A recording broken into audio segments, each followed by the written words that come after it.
During the 1800s, a peculiar and somewhat disturbing form of entertainment took hold in Paris, one that might shock or appall the sensibilities of many in our present day. The Parisian morgue, a facility located just behind the majestic Notre Dame Cathedral, became an unlikely attraction, drawing crowds eager to gaze upon the deceased. This practice, while appearing ghastly and out of the ordinary, was quite commonplace at the time. The individuals who frequented the streets of Paris without any particular destination, known colloquially as flaneurs, often found themselves among the throngs of onlookers at the morgue. The establishment even garnered the nickname Museum of Death, a term that found its way into British travel guides of the era. The morgue's doors were open to the public, allowing anyone curious enough to view the dead bodies that were displayed behind large glass panes. Interestingly, the spectacle of death served a purpose far beyond the morbid curiosity and entertainment of Parisians and tourists alike. The fascination with the dead is not an inclination restricted to the past. In modern times, the Body Worlds exhibition, which translates to Worlds of Bodies, has emerged as one of the most well-known and controversial displays. It features plastinated human corpses, a process where the body is preserved through the infusion of synthetic polymers. Gunther von Hagens, a German anatomist, is the mastermind behind Body Worlds, and his work has brought him international acclaim and considerable wealth due to the exhibition's success across the globe. Yet the roots of this idea stretch far back into history. The exhibition of corpses had also seen a surge in popularity in Paris during the 1860s and 1870s. At the Paris morgue, there was a specially designed hall where the dead were placed on public display. The corpses were modestly covered with only slight pieces of cloth, while their personal attire was displayed nearby, providing a poignant reminder of their humanity and the lives they once led. As reported by How Stuff Works, the number of visitors to the morgue's exhibition hall varied greatly, sometimes attracting tens of thousands, and at other times hundreds of thousands, depending on the notoriety of the deceased on display. One particular exhibit that drew an overwhelming crowd was that of a woman who was discovered severed in two and pulled from the waters of the Seine in the year 1876. The sheer volume of visitors who came to see her remains was testament to the public's grim fascination. The press played a significant role in fueling the public's interest in these macabre displays, often publishing lurid and detailed accounts of the circumstances surrounding the deaths of certain individuals.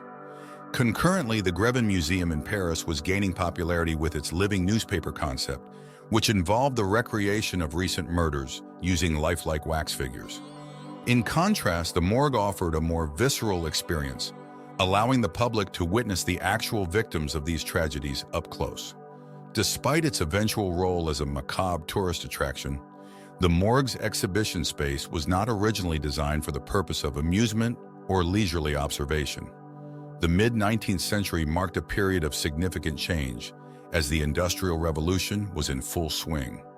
Scores of individuals migrated to the city in search of work in the newly established factories and workshops, which were often fraught with danger. The unfortunate result was that many laborers perished, their identities unknown. To address this issue, the bodies of these unidentified workers were placed on display in the hopes that someone might recognize them, allowing the deceased to be claimed by family or friends and given a proper burial. Even in cases where the identity of the deceased was known, if they hailed from a distant location, their body would still be exhibited to facilitate identification by those who might be searching for them. Over time, what began as a practical solution to a social problem evolved into a pastime for the public. Research from J. Estor indicates that the draw of the morgue was not solely based on a morbid sense of curiosity or the pursuit of entertainment. Rather, it served as a place where people could come together and feel a sense of community, expressing empathy for the dead and experiencing collective horror. There are diverse perspectives regarding the motivations behind visiting such exhibitions. Professor Vanessa Schwartz of the University of Southern California has suggested that the morgue's exhibit hall and the living newspaper of the Grevin Museum could be seen as early forerunners to the modern genre of crime documentaries. It is plausible that visitors had a variety of reasons for their attendance. It is important to recognize that the human intrigue with death is not a new phenomenon. In medieval times, public executions were events that attracted large crowds in the central squares of cities. Even earlier, in ancient Egypt and other civilizations, there was a profound death cult, which involved elaborate mummification processes using special embalming balms. In contemporary society, this fascination persists, with people often captivated by shocking videos that depict the demise of individuals or by visiting exhibitions like Body Worlds. Ultimately, the enduring interest in the Museum of Death can be ascribed to more than a mere inclination to empathize with those who have passed. Death is a universal inevitability, and this might be the underlying reason for the persistent attention given to corpses and the concept of death itself. Although the precise motivations behind this curiosity are often elusive and not fully understood, the fascination with death remains a significant aspect of human culture.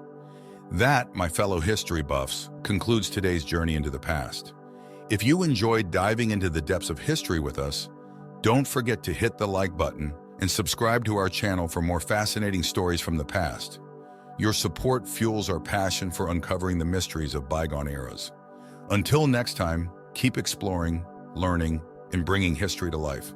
Thanks for watching.